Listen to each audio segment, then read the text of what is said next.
Gold, trusted gold buyers. మీరు తాకట్టు పెట్టిన బంగారాన్ని విడిపించి ఈ రోజు ఉన్న మార్కెట్ ధరకు కొనబడును.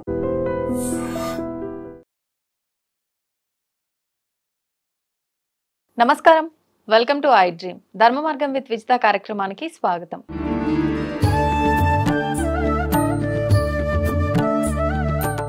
నమస్కారం గురుగారు. నమస్కారం అమ్మా.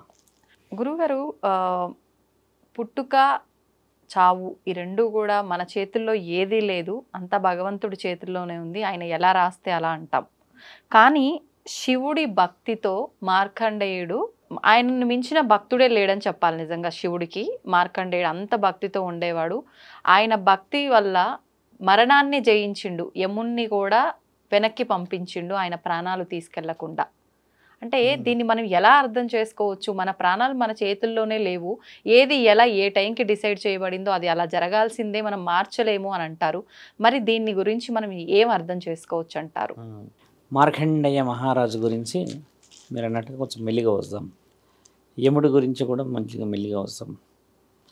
మానవ శరీరం గురించి మాట్లాడుకుంటే ఏమవుతుందంటమ్మా, ఇప్పుడు నలుగురు ఐదుగురు మనం నిలబడ్డాం అంటే మానవుడు, మానవ శరీరాలు అంటారు కదా. మానవుడు అన్న పేరు ఎలా వచ్చిందంటే అమ్మ, శివుడు నుంచి వచ్చింది. శివుడు ఆయన ప్రతిరూపమే మానవుడు. ఇది నిజం. ఎలా నిజమైంది, ఎలా రుజువు చేయబడ్డదని కూడా మాట్లాడవచ్చును. ఒక సందర్భంలో మీకు గతంలో చెప్పినట్టుగానే సృష్టిలో అమ్మ ఒక శరీరం నుంచి ఒక శరీరం పుట్టకపోయేది, ఒక శరీరం నుంచి ఒక శరీరం పుట్టకపోయేది. అంటే ఇప్పుడు ఏదైతే ఇప్పుడు తల్లి గర్భం నుంచి వచ్చడం చేయడం అనేది లేదు. ఆ సందర్భం చెప్పాము. కేవలం ఒక తత్వాన్ని తండ్రి వేడి చేసి, అంటే అగ్నిలింగంలో తండ్రి వేడి చేసి, ఆ వేడికి ఒక పరిపూర్ణమైన స్థితి వచ్చాక ఆ అగ్నిలింగంలో నుంచి తండ్రి తీసుకెళ్ళి ఆత్మలింగంలోకి వేయడం. ఆ ఆత్మలింగంలోకి వేసిన తర్వాత ఆత్మ పరిపూర్ణమైన స్థితికి వచ్చిన తర్వాత ఇక్కడ 3 తరాలు ఉంటాయమ్మా. మనిషి పుట్టక ముందుకుండే తరం చెప్తున్నాం మీకు. అగ్నిలింగం అనేది ఆత్మ పుట్టుకకి కారణం, ఆత్మ పుట్టడానికి మాత్రమే కారణం. ఈ ఈ అగ్నిలింగంలో ఫిల్టరైజేషన్ కొన్ని రోజులు అయిన తర్వాత దాన్ని తీసుకెళ్ళి ఆత్మలింగంలోకి వేస్తాడు.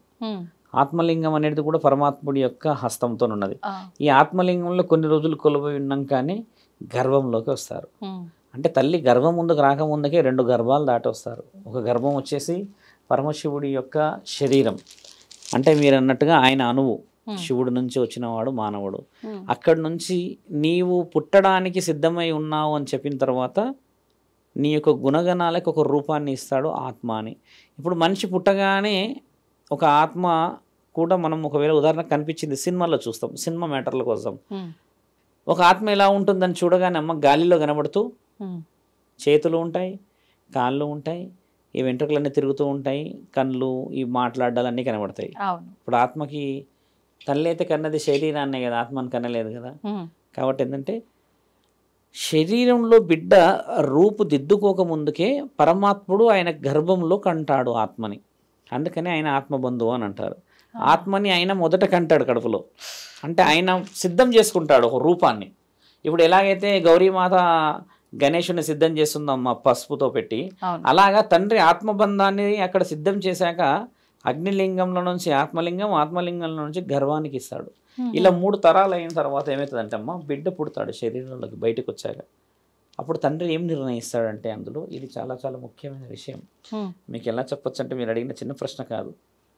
ఈ భూమండలం మొత్తంలో శివుడితోనే పుట్టింది అన్న విషయం చాలా వివరంగా చెప్పవచ్చు. నేనైతే చాలా గర్వంగా విత్ రూల్స్, రెగ్యులేషన్స్, పాయింట్, శాసన గ్రంథాలలో ఉన్న ఒక్కొక్క దాంతో చెప్పవచ్చు. ఎలా పుట్టారు, ఏ విధంగా వచ్చారంటే ఆయన ఒక్కొక్క తనువుతోని ఒక్కొక్కళ్ళని పుట్టించేసుకున్నాడు. ఇది రాసింది మన దగ్గర. అంతెందుకమ్మా, రేణుకామాత తండ్రి చిటికెన వేలు తాకితే పుట్టిందని రాసింది మన దగ్గర శాసనం. ఇట్లా కథ కూడా ఉంది. అందుకే శివుడి చిన్న బిడ్డ అంటారు ఎల్లమ్మ తల్లిని. అమ్మ శిల్పంలాగా ఉన్నప్పుడు ఒక తరుణం, నేను బోనాల పండుగ విషయం వచ్చేటప్పుడు నేను ఈ విషయం చెప్తాను మీకు. తండ్రి పోతూ ఉంటే అమ్మకి ఈ శిల్పానికి తండ్రి చిటికెన వేలు తగిలితే రేణుకామాత పుడుతుంది. ఆ తరుణం రాసింది రేణుకామాత కథలో చెప్తారు ఈ విషయం. అంటే ఇక్కడ ఒక శిల్పానికి కూడా తండ్రి చేతి ద్వారానే పుట్టిందంటే ఈయననేగా తండ్రి. అలా ప్రతి అణువుని ఆయననే పుట్టించాడు ఇక్కడ. అంటే గురువుల విషయానికి వస్తాం ఇప్పుడు, ఎందుకంటే అవసరం సమయం కాబట్టి చెప్తున్నా. గురువులు కూడా అమ్మ అంత సులభంగా గురువులు కారు. వాళ్ళకి కొన్ని వస్తువులు దొరికినాయంట అని చెప్తారు. మీకు తెలుసా, విన్నారా మాట? హిమాలయాల్లో తపస్సు చేసిన వాళ్ళకి కొందరికి శంకు దొరికిందంటారు, కొందరికి రుద్రాక్ష దొరికింది అని అంటారు, కొందరికి చేతుల్లో ముని కలశం దొరికింది అని అంటారు, కొందరికి కొన్ని మొక్కలు దొరికాయి అని అంటారు. దాని అర్థం ఏం తెలుసా అమ్మ? నీకు ఒకవేళ రుద్రాక్ష దొరికింది అని అంటే నువ్వు చేసే ధర్మ కార్యక్రమాలలో కొన్ని అర్హతలకి నీకు పరమాత్ముడు ఇచ్చిన ప్రసాదం అది. ఉదాహరణకి నీకు శంకు దొరికిందో అనుకోమా, శంకు అని అంటే మనం శంఖం వాయిస్తాము, ఊదుతాం కదా, ఆ శంకుతోని చాలా మంది యొక్క ప్రాణగండాలని కాపాడగలిగే మహా ఉత్తమం. అంటే అది శంకు అనేది ఊదడంగా తల్లి, ఊదడం అంటే ఆరంభం, ఇలాంటిది చేయవచ్చునండి. ఒకవేళ ధన్వంతరి ఒక కలశం దొరికింది అనుకోమ్మా, నీవు ఆయుర్వేదిక వనమూలికల ద్వారా ప్రాణాన్ని కాపాడగలుగుతావు అని తండ్రి నీకు ఇచ్చిన ఒక చిన్న అవకాశం. అలా చాలా మంది గురువులు చెప్పారు కూడా, మా గురువు గారికి హిమాలయాల్లో అక్కడ దొరికిందంట అంటే, మరి అక్కడ ఎవరు పెట్టారు? అది ఎవరు పెట్టారు అంటే అక్కడ శివుడు పెట్టి వెళ్తాడు అవి. ఆయన ఒకప్పుడు తపస్సు చేసినప్పుడు ఒక కారణ జన్ముడు ఇక్కడికి రాగలుగుతాడని, ఒక కారణ జన్ముడి చేత ఒక పని జరుగుతుందని చెప్పేసి అక్కడికి వాళ్ళని పంపించినప్పుడు వాళ్ళది స్వీకరిస్తే ఇది మా వరప్రసాదం అని తీసుకొచ్చిన వాళ్ళు లక్షల అఘోరాలు ఉన్నారు. ఇప్పుడు మన దురదృష్టం ఏంటంటే అఘోరాలు ఇంటర్వ్యూలు దొరకవు, కానీ వాళ్ళని అడిగితే ఇలాంటి విషయాలు చెప్పవచ్చిన వాళ్ళు. ఎలా దొరుకుతూ వచ్చిన వాళ్ళు ఎక్కడ పుట్టాలనేది నిర్ణయించేది పరమాత్ముడు. మీరు అడిగిన ప్రశ్నలకు వస్తాం. యముడు తర్వాత యముడి పూర్తి పేరు. యమలోకం ఎక్కడ ఉంది? మీరు మంచిగా గమనించాల్సిన విషయం ఇది. యమలోకం మీకు తెలిసి ఎక్కడ ఉంది చెప్పండి కదా? పైన కైలాసం పైన యమలోకం వచ్చి భూలోకంలో ఉంది. యమలోకం 7 లోకాల కింద ఉంది. అతల్ల వితల్ల సుతల్ల మహాతల్ల రసాతల్ల తలాతల్ల పాతాల. పాతాల కింద లోకంలో ఉన్నది యమలోకం. భూమండలంలో ఉంది, కింద ఉంది యమలోకం, పైన యముడు పైన. యముడు పైకి తీసుకెళ్తున్నాడు, యముడు పైకి తీసుకెళ్ళేది శివుడి దగ్గరికి, పుట్టించిన దగ్గర తీసుకుపోతాడు ఆయన, ప్రిన్సిపల్ దగ్గరికి. వార్డెన్ వచ్చి స్టూడెంట్స్ తీసుకుపోతాడు, వచ్చిండు నాయన ఈయనగాడు ఈయన చేసిన ఘనకార్యాలు అంటే తండ్రి ఏటో తీసుకోవాలో చెప్తాడు. అదే మేఘాల్లో చూయించడం. అయితే యముడి పూర్తి పేరు ఏంటంటే మా యమ ధర్మ రాజు. అయితే యముడు కూడా ఒక ప్రాణం తీయాలి అని అంటే ధర్మంగానే తీయాలి. ధర్మం ఎవరు మరి? ధర్మాన్ని రాసింది ఎవరు మరి? పరమశివుడు. పరమశివుడే ధర్మాన్ని ఎందుకు రాశాడు అని అంటే, బ్రహ్మ నీ పుట్టుక నీ యొక్క చావు రాసే హక్కు లేదు. బ్రహ్మకి నీ పుట్టుకని నీ చావుని రాసే హక్కు లేదు. నీకు జీవితంలో జరగబోయే రాతని మాత్రమే రాస్తాడు. పుట్టించుకునేది పరమశివుడు. ఇప్పుడే చెప్పాం మీకు. మధ్యలో రాత రాస్తాడు బ్రహ్మ, చావు రాయడు. మళ్ళీ చావు మహాముఖంటికి అంకితం. విష్ణు మహానీయుడు నీవు ఏ విధముగా బ్రతకాలో ఆ రాతలో మెరుగులు చేస్తాడు. మార్పులు వెల్ సాఫ్ట్వేర్, వెల్ ఎడ్యుకేటెడ్, లేకపోతే వెల్ ఇంకేదో సెటిల్, బాగా నువ్వు ఏదైనా చేయగలవా, దైవాధీనమైన పనులు చేయగలడా, ఈయన రాముడిని స్మరించగలడా, ఏదైనా కథనాలు ఏదైనా ఇంకేమైనా చెప్పగలడా అనేది నిర్ణయించేది, నీ యొక్క స్థితిని గతిని నిర్ణయించేది బ్రహ్మ విష్ణువులు. మొత్తం నీ పరిస్థితిని మార్చేది శివుడు మాత్రమే. అంటే నీ యొక్క పుట్టుకని ఆ ఇద్దరి అనుమతుల కంటే ముందే ఒక అనుమతి రాసి ఉన్నది. ఈ అనుమతి ఎలా రాసిందని మీరు ఎలా చెప్తారు? ఇప్పుడు మనమైనా మాట్లాడవచ్చు, నేను ఎలా చెప్తాను శివుడే రాశాడని? శివభక్తుడు నేను కాకుండా కొంచెం చరిత్ర పూటల్లోకి వెనక్కి వెళ్తే, నీవు గొప్ప నేను గొప్ప అని తండ్రి ఇద్దరు బ్రహ్మ విష్ణువులు ఇద్దరు తగువబడినప్పుడు తండ్రి వచ్చి నేను ఎలా గొప్పవాడిని అని అనకుండా మనందరం గొప్ప వాళ్ళము, నేను సృష్టికి లయకారకుడిని. అంటే లయ అంటే ఏందమ్మా మీకు తెలిసి చెప్పండి. లయ అంటే ఏంది? మీకు ఏమైనా ఐడియా ఉందా? లయ అంటే యువర్ పల్స్. లయ కారకుడు అంటే నీ యొక్క రక్తనాళాల్లో తిరిగే నరాలు, కదలిక కాదు. పల్స్ అంటే ఏందమ్మా? ఈ రక్తం నీకు ఇలా పట్టుకోగానే పల్స్ కొట్టుకుంటూ రక్తం పోతుంటది అంటే ఆ రక్తం అనేది మనకి ఇక్కడ నుంచి ఇక్కడికి అంతా పల్స్ రేట్. పల్స్ ఆగిపోయిందంటే మనిషి చనిపోయినట్టేగా, అంతే కదా. ఈ పల్స్ అనేది తెలుగులో అచ్చంగా అంటే మన దగ్గర మాట్లాడితే అమ్మా పురాణాల ప్రకారంగా లయకారకుడు అంటారు. ఈ లయ అనేది నీ చలనం. నీ చలనం అంటే నీ పరిస్థితి. నీ చలనాన్ని పుట్టించగలిగిన వాడు పరమాత్ముడు. అంటే నీ యొక్క ఆయుర్భావం అయిండుగా తల్లి. అప్పుడు బ్రహ్మ విష్ణువులు చెప్తారు అనమాట ఆయన గారు, అగ్నిలింగంలో నేను ఆత్మలను కొలువు చేసి అక్కడి నుంచి ఆత్మలింగంలోకి వాళ్ళని ప్రవేశింపచేసి అక్కడి నుంచి వీర్యం నుంచి అండంలోకి ప్రవేశింపచేపించి వాళ్ళిద్దరూ అండం పిండం కలిసిన తర్వాత నేను బ్రహ్మాండాధిపతిని కాబట్టి ఆత్మకి రూపాన్ని ఇస్తా. అది 5వ నెలలో మాత్రమే. బిడ్డ 5వ నెలలోనే కదులుతాడు, అప్పటి వరకు పిండమే. ఇది తెలుసుకోవాలి చాలా మంది. 5వ నెల వరకు బిడ్డ కదలడు తల్లి. ఎప్పుడైతే మహాముఖంటి యొక్క ఆత్మబంధువు కడుపులోకి ప్రవేశిస్తాడో ఆ నెక్స్ట్ డే మనం శ్రీమంతాలు ఎందుకు చేస్తామమ్మా? గమనించండి, శ్రీమంతాలు ఏ స్త్రీలు డబ్బులు ఉండి చేయరు, ఏ కుటుంబం. ఆత్మబంధువు వచ్చాడు, అందులో బిడ్డ ప్రాణాన్ని పోసుకున్నాడు, పుట్టబోయేది ఆడైనా మగవైనా జీవం ఆవిర్భవించే సమయం వచ్చింది కాబట్టి మనం చేసే మహాముఖంటి పూజ అది. ఎవరికి తెలియదు, అది ఏ ఇంట్లో అయినా చేయండి, ఎవరికైనా చేయండి, కానీ అది చేసే పూజ వచ్చే బిడ్డకి. ఆ బిడ్డని ఎవరిచ్చారు? పరమాత్ముడు ఇచ్చాడు. కాబట్టి మనకి తెలియకుండానే మన సంస్కృతిలో భాగంగా పాటిస్తున్నాం. దాన్నే శ్రీమంతము అని అంటారు. దాంట్లో కొన్ని రకరకాలే పెడతారు, అది వేరే విషయం. మీరు అడిగిన ప్రశ్నకి వస్తాం. అక్కడ బ్రహ్మ విష్ణుడు ఇద్దరిని తండ్రి కలుపుకపోయాడు. ఎలా కలుపుకపోయాడు?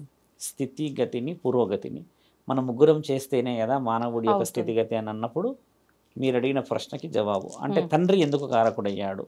మార్కండేయుడి విషయంకి వచ్చేసరికి మాట్లాడే విషయం ఏంటంటే అమ్మ, యముడి విషయం మాట్లాడాం, పుట్టుక విషయం మాట్లాడాం. ఇప్పుడు మార్కండేయ మహారాజు గురించి మాట్లాడదాం. మార్కండేయుడు ఒక జన్మలో కారణ జన్ముడు. ఆ కారణ జన్ముడు ఏం చేస్తాడంటమ్మా, ఇది కొంచెం డీప్గా చెప్తాము. ఒక వ్యక్తికి శరీరం ఎలా కాపాడబడుతుందో తెలుసమ్మా? మీరు అడిగిన ప్రశ్న. 7 సంవత్సరాల వయసులోనే ఆయన గెలవగలడా మహాశివుడిని? మంత్రం తంత్రం రాగలుగుతుందా? లేదు. ఈరోజు అంగన్వాడీలో కూడా 3 ఏళ్ళు ఎదురే తీసుకుంటారు, ఆ గుడ్లు ఇయ్యడానికో ఆ పప్పు ఇయ్యడానికో. అలాంటిది 7 సంవత్సరాలకే అనర్గళంగా శాస్త్ర గ్రంథాలని ఇతిహాస పురాణాలని ఆయన వేద పఠనాలని చెప్పగలిగే అంత మునగాడయ్యాడా? ముమ్మాటికి కాదు. మార్కండేయుడు ఒక జన్మలో మహారాజు, మహా తపస్వి అయిన కారణం చేత కారకుడే ఈ జన్మలో పుడతాడు ఒక ఊరిని కాపాడడానికి. అలా పుట్టినప్పుడు ఆయన ఎన్నుకోబడ్డ శరీరానికి తనువు చాలించే అవకాశం ఉంది. శరీరానికే తనువు, ఆత్మకి కాదు కదమ్మా. మీరన్న మరణం శరీరానికే.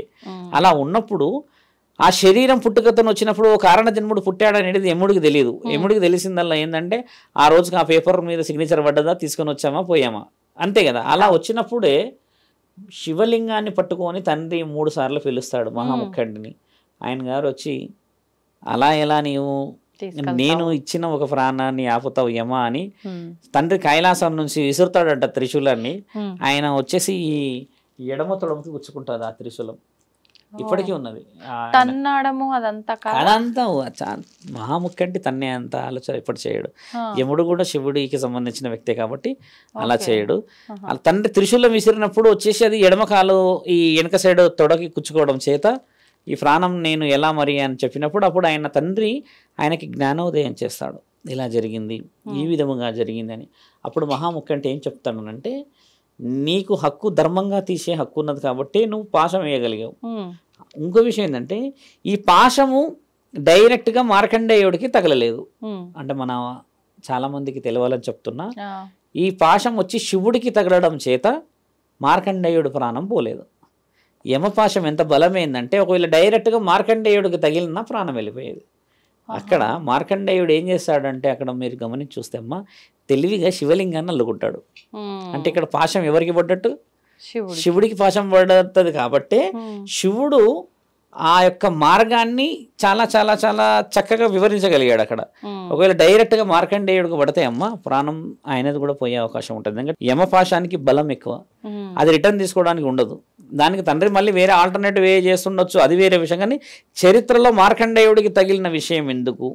మరణాన్ని జయించగలిగే శక్తి ఎక్కడి నుంచి ఇవ్వగలుగుతాడు శివుడు అంటే అమ్మ, ఒక కారణ జన్మని కాపాడడానికి ఒక రుద్రాక్ష చేసుకుంటేనే శివుడు శివభక్తులని వచ్చి మాట్లాడతాడన్న వ్యక్తులకి కారణ జన్ములు వెనుక ఉండే మహా ప్రళయకాల రుద్రుడు శివుడు. మమ్మాటికి చెప్పవచ్చును, ఒక వ్యక్తి బాగా చదువుకున్నాడు, బాగా వ్యసనపరుడు, బాగా బాగా డబ్బులు చూసి అన్ని చూసి అంత చేసి బాగా ఎంజాయ్ చేసుకొని ఎన్నెన్నో చేసుకొని వచ్చాడు. సడన్గా శివభక్తుడు అయిపోయాడు అనుకోండి, శివుడి ఆజ్ఞలు ఏంది అయ్యిందంటారా? కాదు కదా. అలా శివుడి ఆజ్ఞలు ఏంది అయితే ఎవరు కారు. సడన్గా శివభక్తులు అయిపోయి తర్వాత దాంట్లో గెలుపు, తర్వాత న్యాయము, తర్వాత నిర్ణయం చెప్పగలిగి మాట్లాడితే వినగలిగి ఆ విషయ వివరణని నిజమే కదా ఇది అనిపించేలా ముందుకు పోయారనుకోండి, శివవర ప్రసాదం అంటారా లేకపోతే కేవలం అయినా ఒక వాక్చాతుర్యం గలవాడు అంటారా? మీ నాలెడ్జ్ ప్రకారంగా శివ ప్రసాదం అంటారు కదా. కాబట్టి ఏంటంటే అమ్మా, ఆ కోవలో చాలా మంది ఉన్నారు ఈ రోజుల్లో. బాగా గమనించుడండి, పెద్ద పెద్ద పెద్ద వ్యక్తులమ్మ జీవితంలో అన్ని వ్యసనాలు కోల్పోయి అన్ని వ్యసనాలను చూసి కామాలన్నీ చూసి గెలిచి వచ్చిన వాళ్ళు శివభక్తులు. అలాంటి వాళ్ళు శివభక్తులు అయితే శివుడు ఎలా స్వీకరిస్తాడమ్మా? తండ్రికి బుద్ధి లేదా? తల్లికి బుర్ర లేదా, ఇది కూడా ఆలోచించవచ్చుగా. అలా ఎలా స్వీకరిస్తాడు శివుడు అంటే ఈ జన్మ బంధం కాదు నీది కాబట్టే, ఆ జన్మ ఆది బీజము నువ్వు కాబట్టే నీ ఆత్మని నేను ఏ సమయంలో ఏ విధముగా ఎక్కడ ఏ విధముగా ఉపయోగించాలనేది నిర్ణయించడం నాకు తెలుసు. గత జన్మలో చేసిన పాపాలని అనుభవించడానికి ఒక వంశంలో ఒక గర్భంలో నీవు పుట్టి ఆ పాప ప్రాయశ్చిత్తం ద్వారా శివతత్వం అనే ఈ శరీరం నుంచి మానవత్వం దాకా నీకు చేర్చేదాకా తీసుకెళ్ళడానికి కారకుడయ్యాడన్న సంగతి ఆ ఇంటి ఇలవెలుపులకి ఆ ఇంట్లో ఉన్న కులదైవానికి శివుడికి మాత్రమే తెలుసు. అలా ఈ రోజుల్లో లక్షల కారణ జన్మలు ఉన్నారు. బాగా గమనించాల్సిన విషయం శివతత్వం మీద చెప్తున్నట్టమ్మా. శివుడి వ్యూహం తెలుసుకోవడం మానవ శరీర తరం కాదు. ముమ్మటికి అఘోరాలు ఉన్నారు, చాలామంది లైఫ్లో చాలా కోల్పోయిన వ్యక్తులు ఉన్నారు. ఈరోజు అఘోరాలు అందరూ పెద్ద పెద్ద పీఠాల స్థాయిలో ఉన్నారు. ఒకప్పుడు శివుడు వాళ్ళందరినీ ఒక భ్రష్టుడిలాగా చూస్తే ఈరోజు వాళ్ళు భ్రష్టులే, కానీ భ్రష్ట జీవితాన్ని అనుభవించి ఆ శిక్ష అక్కడికి అమలు చేసి దానికి విడుదలగా అఘోరాలు, దానికి విడుదలగా పీఠాధిపతులు, దానికి విడుదలగా పెద్ద పెద్ద పెద్ద పెద్ద సాధువులు అయ్యారు. అంటే నీ గత జన్మల పాపాన్ని ఒక వయసు దాకా పెట్టి ప్రాయశ్చిత్తంగా మరో జన్మ నీ వల్ల పుణ్యం చేసే మహాతత్వం ఉన్నవాడే శివతత్వం. ఈ వ్యూహం తెలుసుగా. ఎంతెంతమంది శివుడి గురించి మాట్లాడతామా అంటే లైవ్గా ఎందుకు చెప్పొచ్చు అంటే శ్మశాన నివాసి ఆయన. ఆయన శ్మశాన నివాసం అవసరమా? ఆయన కూడా మంచిగానే మీరు అన్నట్టుగానే అన్ని విలాసవంతమైన గడపవచ్చు కదా. ఎందుకు గడపడు అంటే శివుడు ధర్మం వైపు ఉంటాడు కాబట్టి ధర్మానికి ఎక్కడ కూర్చుంటే అది పరుపు. గమనించాల్సిన విషయం ఇది. శివుడు శిక్షలు ఎందుకు వేస్తాడు, శివుడి ఆజ్ఞ లేనిది చీమ ఎందుకు కుడుతుంది, ఆయన ఆజ్ఞ లేనిది ప్రాణం ఎందుకు పోతుంది అని అన్న కొందరు వ్యక్తులకు చెప్పేది ఏంటంటమ్మా, నీకు తెలిసినది న్యాయం ధర్మం అనేది నిజంగా జరిగినదా జరగలేదా అని నీ మనస్సాక్షికి తెలుసు కదా. నువ్వు దొంగ చేసావా, దొంగతనం చేసావా, వ్యసనపరుడువా, లేకపోతే ఎవరన్నా మోసం చేసావా, అప్పులు ఇచ్చిన వాడిని మోసం చేసావా అని చెప్పేసి తెల్ల బట్టలు వేసేసుకొని ఒళ్ళంతా బంగారం వేసుకుంటే సరిపోదు. అసలైన తత్వాన్ని చూసిన వాడు పైన ఉంటాడు కదా, ఆయన వేస్తాడు చూడమ్మా శిక్షలు.